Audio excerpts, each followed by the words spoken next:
Hi levels, నేను మీ మేరు రాజేష్. ఇక ఎట్టకైనాకైతే కేటీఆర్ గారు అయితే తప్పైతే ఒప్పుకున్నారు. కేటీఆర్ గారు అసలు ఏం మాట్లాడుతున్నా కూడా అర్థమైతే లేదు. ఎందుకంటే ఇటు అధికారం కోల్పోయినామని ఏ ప్లే స్టేషన్ నుండి మాట్లాడుతున్నా కూడా అసలు తెలుస్తలేదు. ఏంది ఏం మాట్లాడుతున్నా అర్థమైతే లేదు. అయితే ఒక సభలో కేటీఆర్ ఏమంటుండంటే అక్కడ మీటింగ్ లో తీన్మార్ మల్లన్న ఎవరు చూడు తిన్మార్ మల్లన్న ఈ పేరే తలుసుకుంటారు. కాంగ్రెస్ పార్టీ ఒక మహనీయుణ్ణి జైలు జీవితం అనుభవించిన వ్యక్తిని చట్టసభలోకి పంపాలని చూస్తుండ్రు, అందుకని అభ్యర్థిని పెట్టారని చెప్తుండ్రు. అయ్యా తారక రామారావు గారు నియంతృత్వ పాలన మీద ఏ నాయకుడు ప్రశ్నించినప్పుడు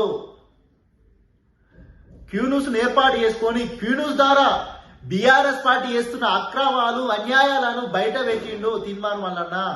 ఆ అక్రమాలు అన్యాయాలను బయట పెడితేనే మీరు కేసులు పెట్టి బీఆర్ఎస్ పార్టీ మీ అయ్యా మీరు అందరు కలిసి కేసులు పెట్టి జైలు వేసారు. అది తెలియదా? సిగ్గుచేరమని మాట్లాడుతుర్రు. అసలు తీన్మార్ మల్లన్న మీద ఎవరెవరో వచ్చి కేసులు పెట్టిర్రా? మీరు పెట్టితే కాదా పెట్టింది? సోక ఆయనకు కేసులు పెట్టించుకొని జైల్లో పోవాలని సోక ఆయనకు. అధికారం ఉన్నప్పుడు ఎన్ని కేసులు పెట్టిరు? బయటకు వెళ్లకుండా చిన్న చిన్న పిల్లలను ఇడిసబెట్టి జైలు జీవితం అనుభవించుడు తీన్మార్ మల్లన్న. అవు అట్లాంటోడు మహనీయుడే అట్లాంటోడు. మాట్లాడుతురు కదా కేటీఆర్. అసలు తెలంగాణ రాష్ట్రంలో కాంగ్రెస్ పార్టీ అధికారంలోకి రాకముందు 46 జీవో ఎవరు తీసుకొచ్చిండు? కాంగ్రెస్ పార్టీ తీసుకొచ్చిందా? కాంగ్రెస్ పార్టీ మొన్న అధికారంలోకి వచ్చింది. ఎవరు తీసుకొచ్చిండు? పేపర్ లీకేజ్ ఎవరు చేసిండు? కాంగ్రెస్ పార్టీ చేసిందా? ఏం మాట్లాడుతున్నావు కేటీఆర్? అసలు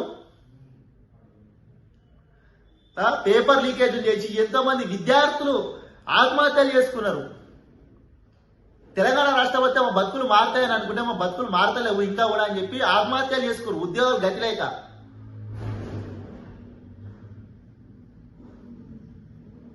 ఒక అమ్మాయి చచ్చిపోతే ప్రవళిక అనే అమ్మాయి, ఆమె అసలు ఏ జాబ్లకు అప్లై చేయాలని చెప్పినావు? సిగ్గు శరం మానం ఉండాలి. హాల్ టికెట్ అప్లై చేసిన ప్రతి ఒక్క డాక్యుమెంట్ బయట పెట్టిరు కదా, అప్లై చేయలేదా? ఈ పార్టీ లిస్ట్ అనేది ఏ గవర్నమెంట్ ఉన్నప్పుడు తీసుకొచ్చారు? రేస్తే ఎవరు పడితే వాడచ్చు తీన్మార్ మల్లన్న ఆడుతున్నావు. అవన్నీ బయట తీసుకొచ్చింది కదా. మీరు బయట చేసిన మీ అక్రమాలన్నీ బయటనే పెట్టింది కదా. అన్ని మీరు చేసిన అన్యాయాలు అక్రమాలు. ఏ నాయకుడు మాట్లాడినప్పుడు తీన్మార్ మల్లన్న తన గొంతుతో గలవెత్తి బయటకు ప్రశ్నించడం నేర్పించింది కదా. అందుకే తీసుకొని మీరు జైల్లో పెట్టారు కదా.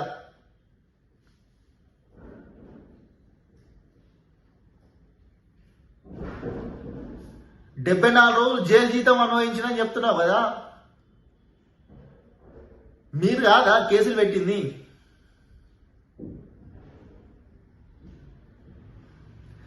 మీరు చేసినంత మాత్రాన ఒరిగేది ఏం లేదు. మీరే ఎక్కువ తీన్మార్ మల్లన్న పబ్లిసిటీ చేస్తారు కదా.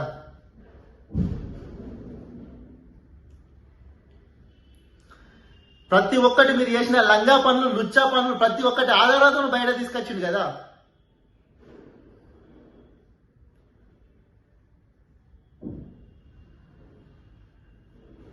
గతంలో జరిగినప్పుడు పట్టభద్రులనే కేవలం పల్లా రాజశేఖర్ రెడ్డి మీద తక్కువ ఓట్ల మెజార్టీతో ఓడిపోయిండు. ఇటు జాతీయ పార్టీలను వెనకకు నెట్టేసిన ఘనత తీన్మార్ మల్లన్నది కదా.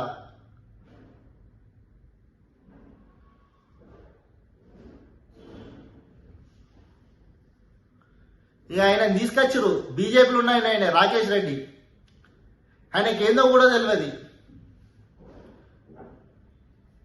ఇక ఆయన తీసుకొచ్చి ఆయన టికెట్ ఇచ్చిరి. అమెరికాకి వెళ్ళి వచ్చింది ఆయన.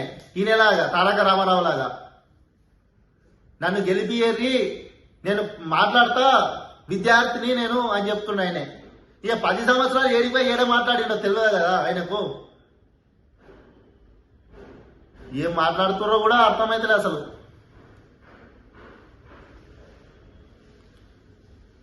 మీరు ఎన్ని కథలు పడ్డా, మీరు ఎన్ని ఏం చేసినా మీ పని అయిపోయింది. ఇక బీఆర్ఎస్ పార్టీ పని కథం అయిపోయినట్టే. కేటీఆర్ మీరు ఎన్ని మాటలు మాట్లాడినా ఏం చేసినా పట్టభద్రులు ఆలోచిస్తారు. గతంలో ఏం చేసిరో కూడా తెలుసు.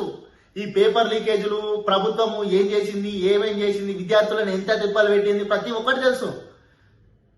పట్టభద్రులు మీకు సరైన బుద్ధి చెప్తారు, తీర్మార్బాలను చట్టసభలను పంపిస్తారు.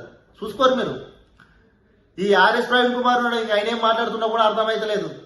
తీర్మార్మల్ల బ్లాక్ మెయిల్ అంటాడు. ఆయనకింత సిగ్గు శరం మనం ఏం కూడా లేదు.